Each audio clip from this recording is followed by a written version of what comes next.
Hello guys, आपका स्वागत है एक और नई वीडियो में। चलिए बिना किसी देरी के शुरू करते हैं। जैसा कि हमने पिछले एपिसोड में देखा था कि जाओ भाई बड़ी मेहनत करके लाइटनिंग स्टॉर्म को पार करते हुए 72 लेयर पर पहुंच चुका होता है, लेकिन तभी वो जैसे ही आगे बढ़ने की कोशिश करता है उसका पैर फिसल जाता है और वो ऊपर से सीधा नीचे गिरने लग जाता है। लेकिन गिरते हुए वो बादलों में कुछ मार्किंग नोटिस कर लेता है। मार्किंग को देखने के बाद वो अपनी राइडिंग द हेविंग टेक्निक को प्रैक्टिस करने लग जाता है। उसके बाद नेक्स्ट सीन में नीचे वाले बंदे ऊपर देखते हुए कहते कि वो क्या ये ऐसा हो सकता है कि स्पेस में से एक मीटर नीचे गिर रहा है। तभी वहाँ पे खड़ा दूसरा बंदा कहता है कि नहीं नहीं, ध्यान से देखो, वहाँ कोई एक बंदा प्रैक्टिस कर रहा है। उसके बाद हमें नेक्स्ट सीन में दिखाया जाता है कि एल्डर भी भागते हुए वहाँ पे आ जाते हैं और पूछते हैं कि क्या हुआ यहाँ पे। उसके बाद हमें दिखाया जाता है कि जाओ भाई जिस जगह पे गिरा था वहाँ पे बहुत बड़ा गड्ढा हो चुका होता है और जाओ भाई वहाँ पे अभी भी कल्टिवेट कर रहा होता है।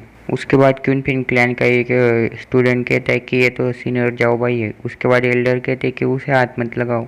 तभी हमें जाओ भाई का सीन दिखाया जाता है जो कि अपने मन में कह रहा होता है कि मैं हवा की तरह हूँ, जो कि बादलों को चीरते हुए आगे बढ़ती जाती है। उसके बाद हमें एल्डर का सीन दिखाया जाता है जो कि अपने मन में कह रहे थे ये मंत्रा तो वही है जो इस टेक्निक को पूरी तरह से कंप्लीट कर सकता है।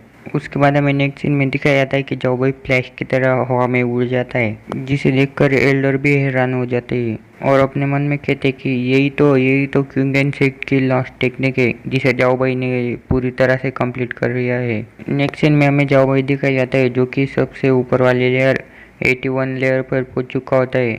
वहाँ पे वो जाते ही देखता है कि उसके सामने एक पाथवे है। उसके बाद जाओ भाई कहता है कि मैं पहले इसे टेस्ट कर लूँगा कि ये अभी भी चल रहा है कि नहीं, या फिर ये बाकी पाथवे की तरह बंद हो जाएगा। उसके बाद जाओ भाई उस पाथवे के अंदर चला जाता है। उसके बाद हमें दिखाया जाता है कि वो पाथवे वहाँ से गायब हो जाता है। उसके बाद हमें फिर से नीचे वाले बंदों का सीन दिखाया जाता है जो कि कह रहे होते क्या तुमने वो देखा, वो सीधा एक ही सेकंड में ऊपर चला गया। उसके बाद ग्रैंड एल्डर उन बंदों को घूरते हुए कहते हैं कि तुम्हारे मुंह को बंद करो, अगर तुमने इसके बारे में किसी को भी बताया तो तुम याद रखना मैं तुम्हारी क्या हालत करूँगा। तुमने आज जो भी देखा वो तुम्हें तुम्हारे अंदर ही छुपा कर रखना है।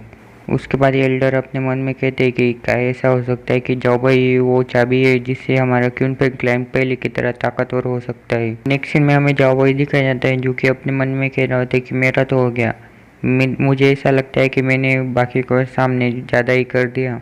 मैंने खुद से कहा था कि मुझे लो प्रोफाइल रखनी है, लेकिन मैंने सबके सामने अपने टैलेंट को दिखा दिया, इससे मैं बहुत ज़्यादा मुसीबत में पड़ सकता हूँ। उसके बाद जाओ भाई के सामने एक पील आ जाती है जहाँ पे जाओ भाई कहता है कि ये क्या है। अरे ये तो एक हेवनली विंड कोर है और इसकी जी विंड हेवनली लिस्ट के 36 नंबर पे आती है। अगर मैं इस हेवनली विंड कोर को एब्जॉर्ब कर लेता हूँ तो मैं स्पेशल रिस्टोरेशन विंड का इस्तेमाल कर सकता हूँ। उसके बाद जाओ भाई उस पिल को अपने हाथ में ले लेता है और अपने मन में कहता है कि अभी फ़िलहाल मैं बहुत ज़्यादा इंजर्ड हूँ और मैंने मेरे पास जो भी मेरी स्पेसिंग में सारी पिल्स थी मैंने सारी की सारी खा ली बिना मेरी हेल्थ की परवाह करे। अब मैं क्या करूं। नेक्स्ट सीन में हमें दिखाया जाता है कि जाओ भाई ने उस पिल को खाने के बाद उसके शरीर में बहुत ज़्यादा स्पिरिट एनर्जी आ जाती है। उसके बाद जाओ भाई एक बंदे पे पीछे से अटैक करने के लिए तैयार हो जाता है।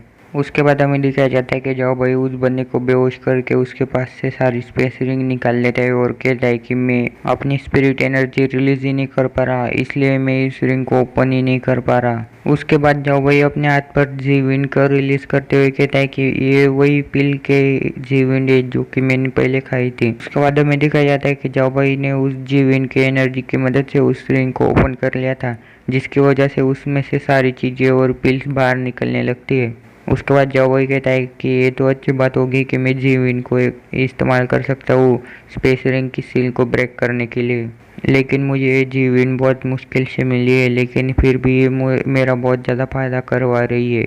उसके बाद हमें फिर से रून्स के अंदर का सीन दिखाया जाता है जहाँ पे एक बंदा बैठकर अपनी कल्टीवेशन कर रहा होता है। उसके बाद वो बंदा कहता है कि एक क्यूनपिन क्लैन की टेरिटोरी बहुत ज़्यादा अच्छी है, जबकि ये बहुत सालों से बंद थी, लेकिन फिर भी यहाँ की स्पिरिट एनर्जी बहुत ज़्यादा डेंस है और बहुत ज़्यादा अच्छी है और यहाँ पे मेरी कल्टीवेशन स्पीड भी पहले से बहुत ज़्यादा इंक्रीज हो चुकी है। उसके बाद उस बंदे का दोस्त वहाँ पे आ जाता है और कहता है कि तुम अकेले यहाँ पे क्या कर रहे हो, हमारे सेक्ट ने हमारे लिए ऑर्डर सेंड किया है कि हमें एक साथ रहना है, क्योंकि उसमें एक चोर घुस आया है जो कि सारे कल्टीवेटर को लूट लेता है जो कि अकेले है।